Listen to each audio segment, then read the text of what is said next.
¿Qué tal? Saludos a todos y todas quienes nos estén viendo en este momento. En esta oportunidad estamos con Tadeo Palacios, quien recientemente ha publicado su libro de cuentos, Mañana Nunca Llega. ¿Qué tal, Tadeo? ¿Cómo estás? Muchas gracias, Diego. Encantado de poder compartir esta velada contigo y con quienes nos puedan estar escuchando o mirando desde sus dispositivos, desde su casa, para esta vez hablar de literatura y, ¿por qué no?, también hablar sobre la problemática que cunde sobre la literatura nacional última y sobre la nueva narrativa peruana. Perfecto. Voy a pasar a leer tu biodata y luego ya nos adentramos al libro de cuentos. Tadeo Palacios Valverde, Piura, 1994, es escritor, abogado por la Universidad Nacional de Piura y candidato a magíster en el posgrado de Literatura Hispanoamericana de la Pontificia Universidad Católica del Perú. Se ha desempeñado como asistente de docencia del curso Técnicas de Escritura de Novelas en la Maestría de Escritura Creativa del mismo claustro.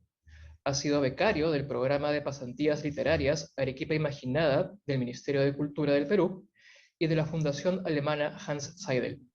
Su cuento El legado fue uno de los ganadores del concurso nacional Nuestros Relatos, organizado en 2020 por la Presidencia del Consejo de Ministros y el Proyecto Especial Bicentenario de la Independencia del Perú. Ha publicado el conjunto de cuentos sobre la memoria, la ausencia y la violencia política Mañana Nunca Llega, editorial Peso Pluma 2021, y sus temas de interés académico son la narrativa de la violencia política, la memoria y los afectos en la narrativa latinoamericana, los estudios de género y la cultura pop japonesa contemporánea. Muy bien. Entonces, antes de indagar sobre los cuentos de este texto, quería preguntarte un poco por tu obra inicial. Digamos, un poco sabemos que has estudiado Derecho en la Universidad de Piura, y quería preguntarte, en principio, ¿cuál fue tu motivación para adentrarte en el mundo de la escritura literaria? Digamos, ¿qué vínculo podría haber entre tus estudios de Derecho y tu carrera como escritor? Sí, pienso que este vínculo es uno que se ha venido retroalimentando, aun cuando haya sido de forma velada, puesto que mi primera opción vocacional era en efecto alguna carrera de humanidades, de literatura. Sin embargo, como alguna vez te comentaba, en Piura no existen las facultades de literatura como tal, solo de pedagogía, ¿no?, para primaria, secundaria. Y la otra opción era, por supuesto, una facultad de Ciencias de la Comunicación en la Universidad Nacional de Piura. Entonces, estas eran las variables que uno podía escoger, además de Derecho, por supuesto. Siendo que solamente en Lima y en Arequipa están centralizadas las facultades específicamente de literatura. De modo que en el marco de estas opciones terminé decantándome por Derecho, en tanto que me parecía mucho más familiar a algo que sin duda me inquietaba, que era cómo poder acercarse a los conflictos individuales y colectivos que suceden en el día a día. Nosotros estamos continuamente sometidos a tensiones sociales, económicas, políticas y por supuesto culturales, ¿no? Todo esto compone este engranaje del campo sociocultural en el que nos movemos, y sin duda alguna hay situaciones en las que este campo termina rasgando sus velos y los actores en cuestión terminan enfrentados.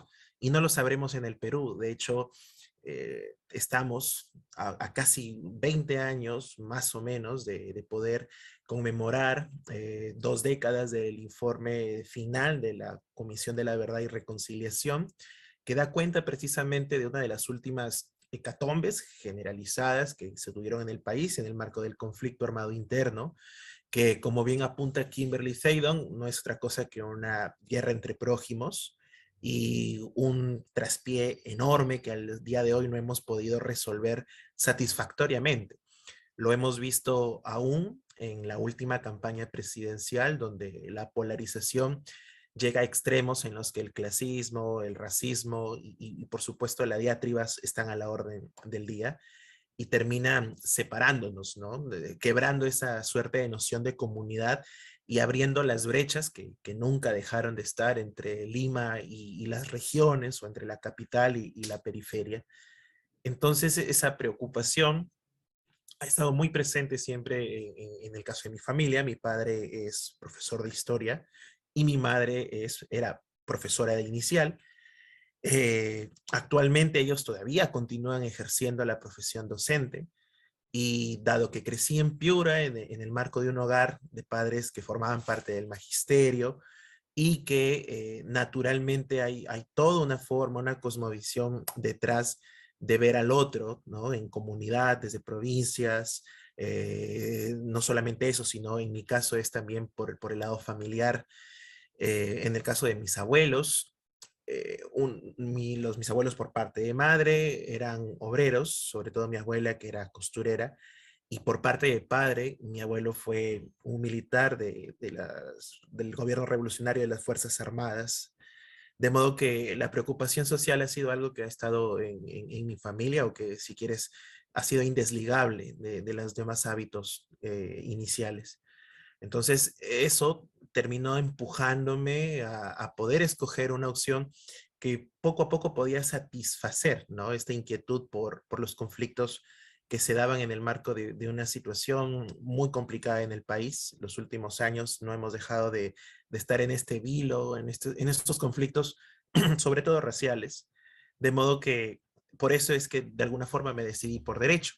En un principio no había logrado hacer esta conexión y de hecho me lamentaba mucho por haber dedicado a estudiar derecho y no literatura, pero poco a poco, a medida que la carrera iba avanzando, te ibas dando cuenta que habían situaciones que te permitían abrir el marco de observación para poder comprenderlos y a partir de eso escuchar las historias que se iban tejiendo detrás. Y es así como terminé decantándome por las ramas de derecho social, derecho del trabajo y sobre todo derechos humanos, que es lo que ahora en el posgrado de literatura me permite vincular mi deriva académica hacia tópicos que estudian la violencia política y por supuesto el marco del conflicto armado y la literatura que se produjo en esa época. Entonces terminé acercándome mucho más a un área muy específica de la literatura en general y esto terminó retroalimentando también mi profesión, así que a la larga me parece que terminó fortaleciendo también el viso creador. Perfecto. Sí, ciertamente, digamos, un poco una curiosidad que yo tenía un poco con este vínculo entre quizás tus intereses literarios y la carrera de derecho, también podría ser el hecho, si lo consideras así, de quizás elegir por algún género literario en particular. Un poco estábamos considerando este género de el realismo sucio y quería preguntarte si en los cuentos que vamos a analizar más adelante, habías considerado este género. Ujú. Pienso que, como en alguna oportunidad también lo había mencionado, el proceso de escritura es un proceso en franco crecimiento. La escritura en esencia es un oficio y como tal crece al calor de la práctica y las experiencias personales y colectivas que el escritor va asumiendo. Entonces es algo muy curioso porque cuando yo empecé a escribir, tenía una marcada preferencia por las historias cercanas al horror, al folk horror. De hecho, fueron los primeros autores que yo conocí como lector seriamente, digamos. Fueron autores americanos, específicamente de la generación de los 50, 60, 70, ¿no? De la escuela del horror cósmico. Y de allí partió una deriva que sí que me conmocionó, que es la del horror social, que de hecho es algo que en el Perú pocos se ha hecho. Sí que por allí Harry Belavan y José B. Adolf lo han hecho a su modo, y Aníbal Fernández también, pero si queremos mencionar un hito latinoamericano en ese sentido, cercano a nosotros, podríamos tener a Mariana Enríquez, ¿no? Que es esta afinidad entre lo fantástico, lo absurdo o lo hórrido y el realismo social, ¿no? Más que realismo sucio, el compromiso por contar, mostrar una realidad que es chocante, que es evidentemente tenebrosa, pero además es indignante, ¿no? En Estados Unidos, por ejemplo, esta escuela está incluso en los escritores que aparentemente podrían ser los más impensables, ¿no? Del propio Stephen King, que es un autor, como sabes, bestseller, tiene una preferencia bastante marcada por comenzar a interrelacionar hechos sociales con fenómenos que se arrastran hacia el horror, ¿no? Solo por mencionar un asunto, el tema de Carrie, por ejemplo, donde se abordan problemáticas como el bullying o la burla misógina, ¿no? En contra de adolescentes, el fanatismo religioso, muy de la literatura americana cercana a Nueva Inglaterra, ¿no? Tenemos esta situación que es sumamente compleja, ¿no? Entonces, de allí, como te había comentado, a medida que iba explorando un poco más el terreno de los derechos humanos en Latinoamérica, fui descubriendo otros autores que desempeñaban la beta social sin caer en el panfletarismo, ¿no? De hecho, una de las escuelas que más me gusta en Latinoamérica, que lo hace y lo hace brillantemente, son los argentinos que vivieron entre dictaduras, desde Rodolfo Walsh hasta Liliana Hecker, Néstor Sánchez, Sergio Bufano, bueno, aunque él es uruguayo, pero son de la Escuela del Río de la Plata, tocan también desde un estilo muy particular lo tenebroso y lo tétrico que fue vivir en un régimen autoritario, vejatorio de derechos humanos, terrible.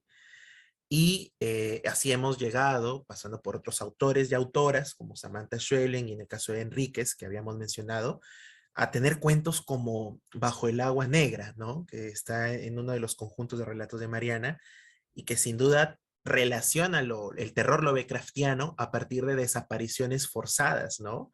De personas que habitan estas villas, estas chabolas, estos barrios, asentamientos humanos de periferia en Buenos Aires, y que son masacrados por policías, pero que termina luego la historia degenerando en un cuento de horror, ¿no? Y creo que ese fue una suerte de nexo, porque cuando llegas y descubres que en tu país estas fragmentaciones no solo datan desde el conflicto armado interno, sino que vienen de mucho atrás. Yo soy de Piura y por lo tanto el tema de la reforma agraria, los abusos que se vivían en la macroregión norte, en el sur, el hecho de que los campesinos fueran meros objetos, pertenencias de gamonales, suena hasta surrealista, ¿no? En el marco de decir, carambas, en plena década de los 60 o 70 teníamos un régimen semifeudal. Es horroroso pensarlo, pero está allí. Entonces ese combustible que en el Perú podría sonar, como dije, a alguien que no conozca nuestra realidad, podría decir que estamos exagerando o hiperbolizando la realidad. Aquí es pan de cada día, ¿no? Y esa suerte de tratar de retratar, recoger las voces de quienes han sufrido este tipo de latrocinios, como dije, sin caer en el panfletarismo, es algo que ya en el Perú han hecho los autores de narración, por los que tengo una admiración denodada, sobre todo por Miguel Gutiérrez y por supuesto la escuela de Reynoso, Augusto Higa, Goyo Martínez, ¿no? Galvez Ronceros, que a su modo hicieron propia esta máxima de su declaración marxista de hacer propia la voz de su gente y contar las historias con la voz de la gente. Así que eso me pareció interesante como una alternativa a una suerte de realismo que en el Perú se ha posicionado muy fuertemente desde finales de los 90 para acá, más que por gracia crítica o por mérito crítico, por un tema de mercado, ¿no? Entonces, creo que esa era mi reacción, ¿no? Desde la literatura. Crear desde Piura, con la voz de mi gente, de mi familia, de mis abuelos, y tocar esas historias paralelas, ¿no? Esas historias que se mueven por los bordes, ¿no? Y que no forman parte de la historia monumental, esas violencias subrepticias que nos hieren. Sí, en verdad es sumamente pertinente todos los temas que nos estás contando. Y un poco ya para ingresar a los cuentos de Mañana Nunca Llega, un poco quería preguntarte quizás algunos puntos muy importantes. En principio, digamos, el lector o la lectora que se va a adentrar al libro, primero va a reconocer este símbolo que, digamos, es una huella dactilar con un color muy particular. También vamos a encontrar quizás que, digamos, es un libro de cuentos, pero al final también tenemos una novela. Entonces, quería preguntarte también por esta estructura, digamos, ¿por qué incluir en un libro de cuentos una novela al final. Quizás Ujú. hay un tema de progresión por ahí también. Y un poco también ya nos habías adelantado un poco sobre la temática de estos personajes que suelen tener quizás algún rasgo en común, como puede ser algún sentimiento de rechazo o alguna situación de violencia que poco a poco podría irse incrementando. ¿Qué podrías comentarnos al respecto? En particular me gustan los libros que nacen a partir de una premisa, ¿no? Y que pueden leerse ya no solamente como relatos independientes, sino como la construcción de un algo, de un todo o de un proyecto.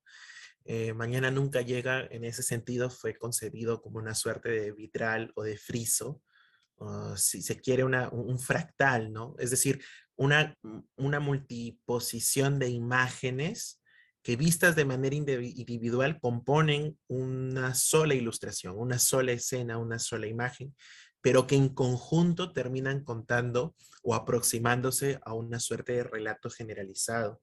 En este caso fue el modo que tuve para aproximarme a la violencia de las últimas 2 o 3 décadas, desde los 80 hacia acá, y por esto es que hay relatos que se desarrollan en Piura o en Lima durante estas épocas, ¿no? Ya sea en los 80, en los 90, en el 2000, en el 2020, y por personajes que han sido dejados al margen o que la historia oficial no ha considerado su participación. Este es el caso de, por ejemplo, los hijos de subversivos, quienes terminan cargando el estigma de sus padres, a pesar de que ellos evidentemente componen otro tipo de individualidad. Y asimismo también escuchar las voces de quienes también perpetraron la violencia desde el lado institucional, como es el caso de la milicia o las instituciones de las Fuerzas Armadas o de la Fuerza Policial, porque me parece que dentro de la máxima de Rancière respecto al reparto de lo sensible, ¿no? Ese acercamiento a ver estas diferentes graduaciones de grises en lugar de observar a la sociedad como un todo de blanco y negro, está la clave para poder acercarnos a un proceso de reconciliación que al día de hoy todavía no termina de cuajar. Entonces, de esa forma, y a partir de estos relatos, estos 12 relatos y esta novela, encontré la forma metódica de poder contar historias particulares que terminan formando parte de este enorme fresco, ¿no? Que es el Perú, y que nos duele, y que hay historias que son sumamente incómodas o de personajes que simplemente no nos gustaría tener cerca, ¿no? Y me refiero a este nos porque sí que hay una convención que dentro de la literatura, por lo menos a mí me moviliza, y es tratar de perpetrar este ejercicio de ponerme en los zapatos del personaje y pensar bajo esa lógica, ¿no? Sin juzgar, sin condenar, sino tratando de vivir esa vida, ¿no? Y demostrar a los lectores que en efecto son circunstancias muy particulares, muy complicadas, y que si de alguna forma los cuentos pueden movilizar el diálogo, me parece que habría alcanzado uno de mis objetivos, ¿no? Además del objetivo estético. Entonces, con respecto a lo que mencionabas de la estructura, es una estructura que de alguna forma bebe de la estructura irlandesa de Joyce, sobre todo de dublineses.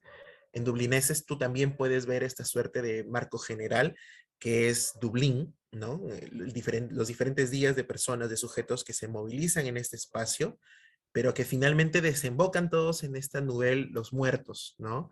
Que termina como cerrando varios cabos y mostrando que la ciudad en esencia, o el país, ¿no? O el espacio geográfico también es el terreno de abono para las historias personales y colectivas de esta gente. Entonces, en Mañana Nunca Llega se traspola este ejercicio, pero al Perú, y particularmente a dos ciudades sobre las que he disipado mi vida, ¿no? En el caso de Piura, que es donde nací, donde viví gran parte de mi vida, mi adolescencia, y en el caso de Lima, que es donde ya terminé mudándome por diferentes razones, estudio, trabajo, en fin, pero que también ha discurrido parte de otra etapa. Entonces, ese acercamiento, esa movilización que no va de la capital a la provincia, sino al revés, va de Piura hacia Lima, ¿no? Nos permite ver esa suerte de progresión.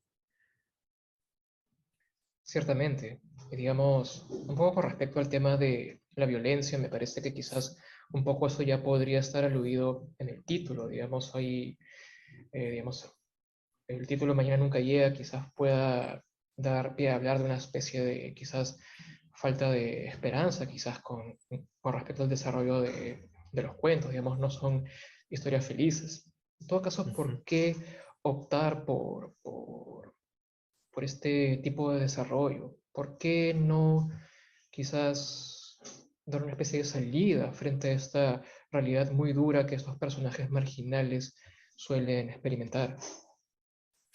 Eh, de hecho, es una pregunta que ha aparecido en varias oportunidades y aunque en unos momentos uno puede dudar y trastabillar y decir, en efecto, ¿por qué?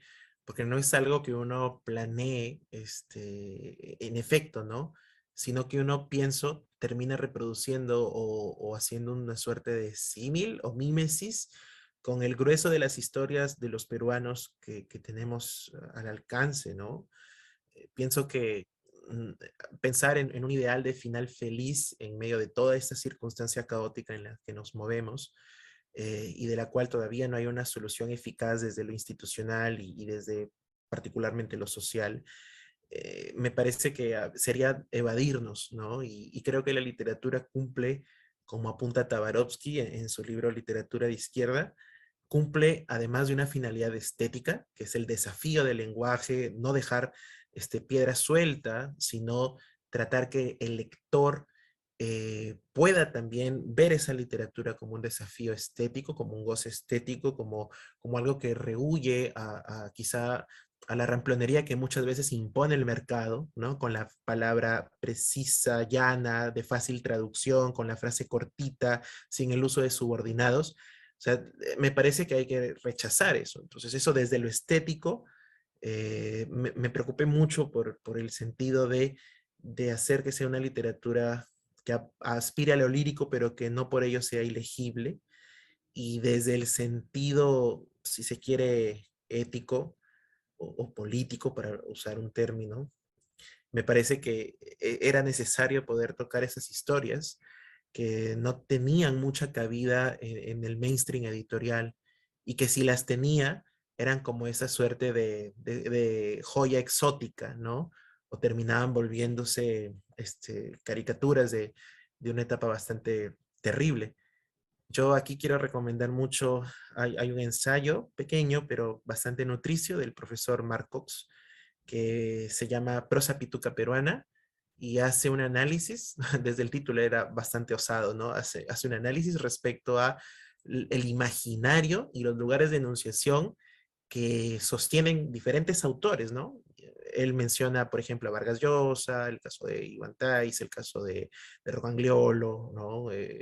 Por poner otros nombres, podríamos mencionar también al autor de Contarlo Todo, Gamboa, no lo sé, que son parte también de otro tipo de escuela, de una escuela que se limita mucho más hacia lo capitalino, que cuando alude al tema del racismo a veces lo hace de forma muy epidérmica y siempre termina cayendo en algunos lugares en los que ya creo que estamos saturadísimos, ¿no?